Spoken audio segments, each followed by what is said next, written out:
La calvicie no es un accidente genético.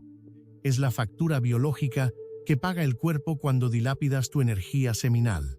Tu sangre es la sustancia vital que nutre la carne, pero cada pensamiento de lujuria y cada hábito descontrolado de no-por desvían el flujo sagrado hacia abajo, ahogando los folículos y destruyendo tu potencia interna.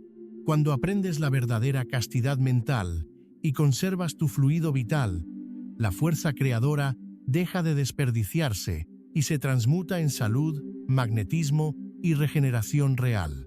¿Estás listo para detener el vaciamiento y dominar tu mente? Escribe en los comentarios. ¿Tiene sentido para mí? Aristóteles no contaba con microscopios ni análisis de laboratorio cuando afirmó que las mujeres y los eunucos jamás se quedaban calvos. Sin embargo, intuyó con precisión matemática una verdad que la ciencia moderna tardaría más de 2 milenios en confirmar. La calvicie masculina no es un mero accidente genético, sino la factura biológica que paga el organismo por el desgaste de su fuerza vital. El cabello cumple una función biológica clara en la naturaleza, actuando como un escaparate visual que despliega la fertilidad y la salud de un individuo ante potenciales parejas. En el reino animal, lo vemos con la melena del león o el plumaje del pavo real, señales inconfundibles que demandan una enorme cantidad de energía que solo un organismo desbordante de vitalidad puede sostener. Perder el cabello de forma definitiva en la primavera de la juventud resulta antinatural. Un hombre con la cabellera devastada expone, en realidad, un estado de depresión profunda en su energía sexual. Aunque la sabiduría popular asocia a los hombres calvos con una mayor virilidad, la realidad es que esa virilidad descontrolada se cobra un precio muy alto. El hombre calvo suele poseer un líbido desmedido, pero esa intensidad la financia desgastando directamente su propia esencia vital. Históricamente, una cabellera densa ha sido el anuncio biológico de un cuerpo con reservas suficientes para crear vida fuerte y saludable. Esta conexión entre el desecho del fluido vital y la pérdida del cabello fue estudiada mucho antes de la medicina moderna. En su tratado sobre la generación de los animales, Aristóteles observó que la incapacidad de las mujeres y los niños para producir la secreción seminal los protegía por completo de la calvicie. Así, desde la antigüedad se estableció que la presencia de la secreción seminal está ligada al proceso de caída del cabello. Esto no significa que el hombre calvo sea infértil, pero existen evidencias que sugieren una menor calidad en sus parámetros reproductivos. Un estudio realizado en Turquía en el año 2013 observó que los hombres con índices más severos de calvicie presentaban valores más bajos en los parámetros espermáticos asociados a la fertilidad. Décadas antes, en 1940, el investigador James Hamilton confirmó en la práctica clínica este vínculo hormonal. Hamilton descubrió que los hombres castrados antes de la pubertad jamás desarrollaban calvicie de patrón masculino, independientemente de sus antecedentes familiares. Sin embargo, cuando se les administraba testosterona, la pérdida de cabello comenzaba en cuestión de meses y los folículos apagados no volvían a recuperarse. La ciencia moderna solo estaba ratificando lo que Aristóteles ya había documentado en Eunucos 2000 años atrás, la verdadera causa. En los círculos donde se estudia la energía seminal, surge de forma recurrente la interrogante de si el autocontrol previene la calvicie o si la masturbación la causa. Sin embargo, plantear el debate en esos términos es un error conceptual. La masturbación en sí misma no es el motor del problema, sino el líbido desmedido que se oculta detrás de ella. Un hombre con un impulso sexual exacerbado caerá con mayor frecuencia en el desgaste e irá perdiendo el cabello, no porque un hecho provoque directamente el otro, sino porque ambos fenómenos brotan de la misma pulsión biológica. Ante esto, suele argumentarse que, si el desgaste sexual fuera la causa, todos los hombres de la Tierra serían calvos. Pero es una falacia. No todos los alcohólicos mueren de cirrosis, ni todos los fumadores padecen cáncer pulmonar, lo cual no invalida en absoluto el daño real que provocan esos hábitos en el cuerpo. De la misma manera, la eyaculación constante funciona como un factor de riesgo que acelera el proceso de miniaturización del cabello. Más allá de la cuestión hormonal, existe un factor físico de gran relevancia relacionado con la circulación sanguínea hacia el cuero cabelludo. En los hombres que sufren calvicie, se observa con frecuencia una piel estirada, rígida y endurecida sobre la cabeza, producto de la pérdida de tejido subcutáneo. Esta capa de grasa es indispensable porque alberga la red de vasos sanguíneos encargada de nutrir la raíz del cabello. Cuando esta capa se desgasta, el flujo de sangre se restringe drásticamente, ahogando los folículos pilosos hasta destruirlos. A esto se suma el desafío natural de la gravedad. Al estar en el punto más alto del cuerpo, la cabeza exige una presión sanguínea óptima para que las arterias ascendentes logren abastecer las zonas más alejadas. Si el volumen de sangre o la fuerza circulatoria decrecen, las pequeñas arterias del cuero cabelludo son las primeras en quedarse sin nutrientes. Existe además un tercer factor obstructivo de carácter fisiológico. La testosterona estimula la producción de glóbulos rojos, lo que vuelve la sangre más espesa.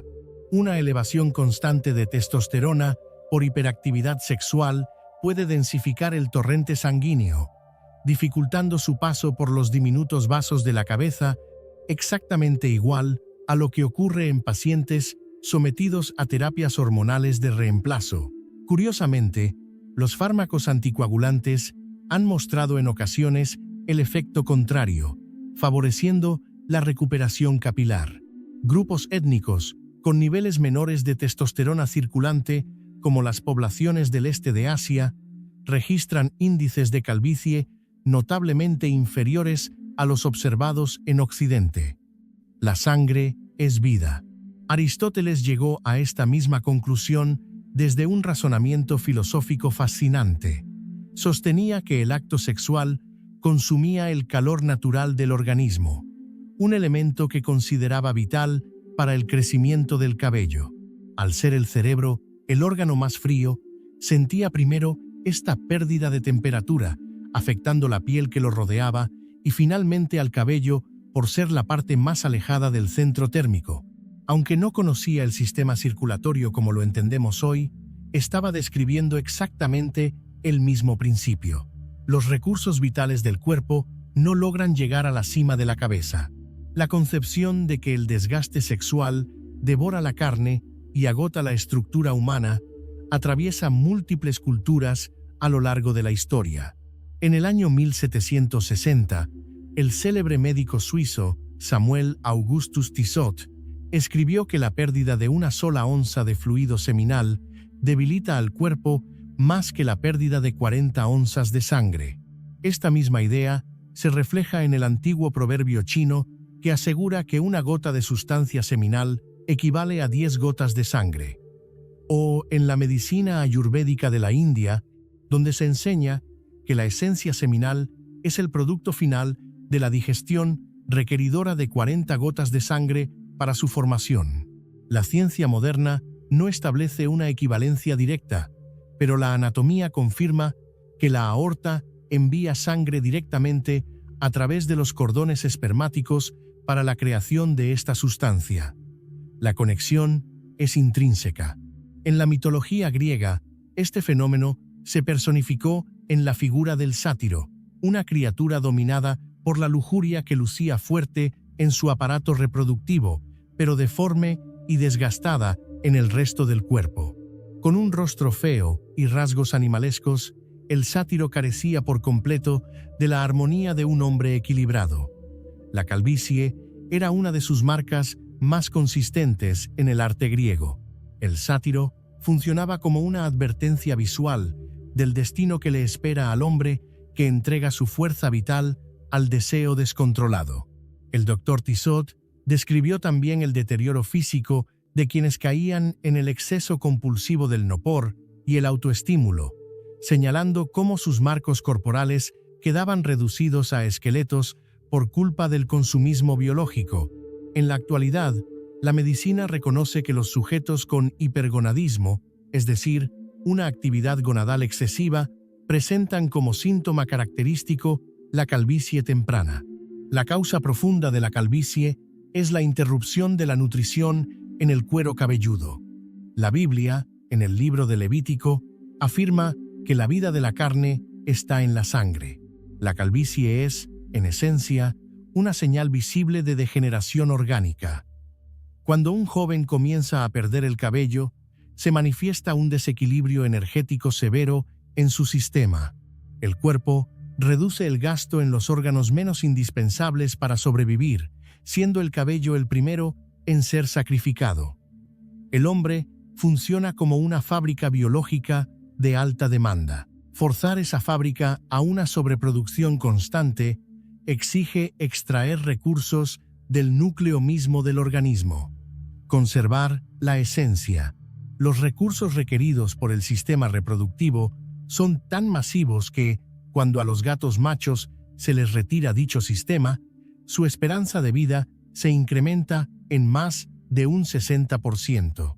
De este principio nace la comprensión de que conservar la energía seminal prolonga la existencia humana. Al preservar la fuerza vital, el organismo utiliza esos nutrientes para el mantenimiento de sus estructuras, desacelerando el envejecimiento y previniendo signos de degradación como la calvicie. Tu sangre es el caudal nutritivo que te mantiene en pie. Cuando esa fuerza es redirigida constantemente hacia la zona genital, los demás tejidos quedan desamparados.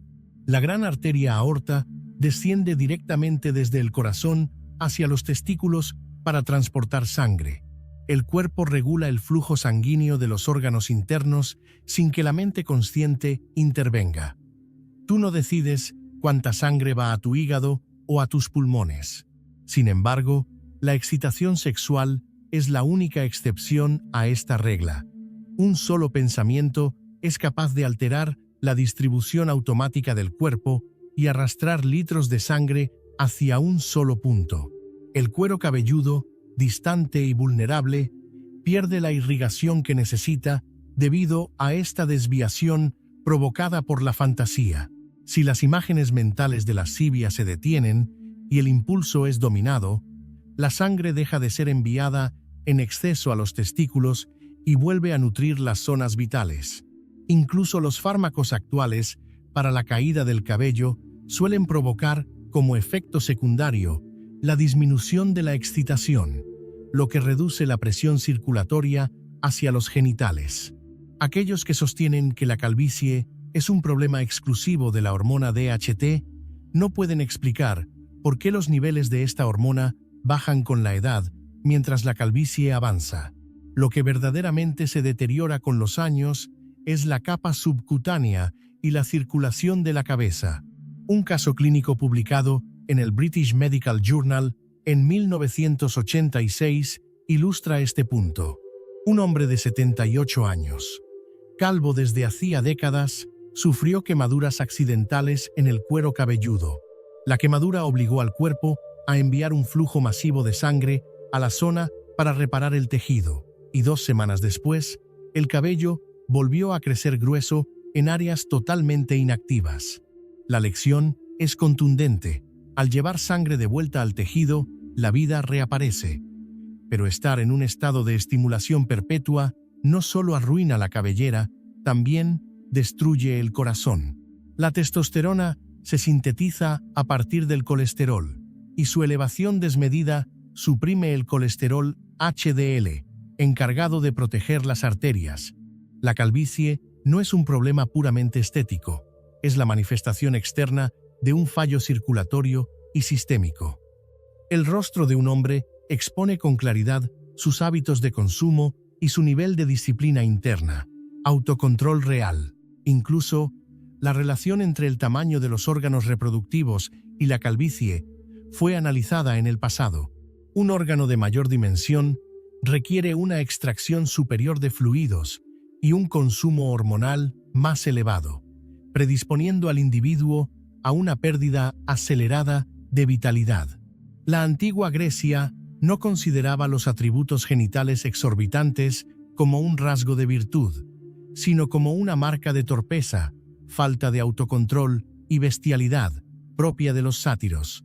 Por el contrario, los héroes, atletas y dioses eran representados con proporciones modestas, señal de nobleza, razón y dominio propio. Para quien busca moderar su impulso interno y conservar la energía seminal, la alimentación juega un papel determinante. Existen alimentos que encienden el deseo y otros que lo apaciguan.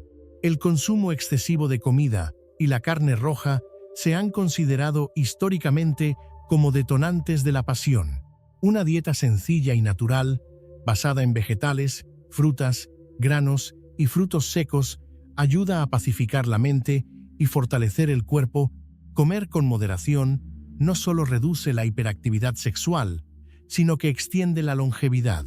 Diversos estudios sobre restricción calórica muestran que consumir menos calorías puede aumentar la vida útil de los organismos hasta en un 50%. La historia demuestra que la mayoría de los centenarios han sido personas de hábitos extremadamente sobrios y sencillos. El maestro Swami Sivananda enseñaba que la pureza en la comida trae consigo la pureza de la mente.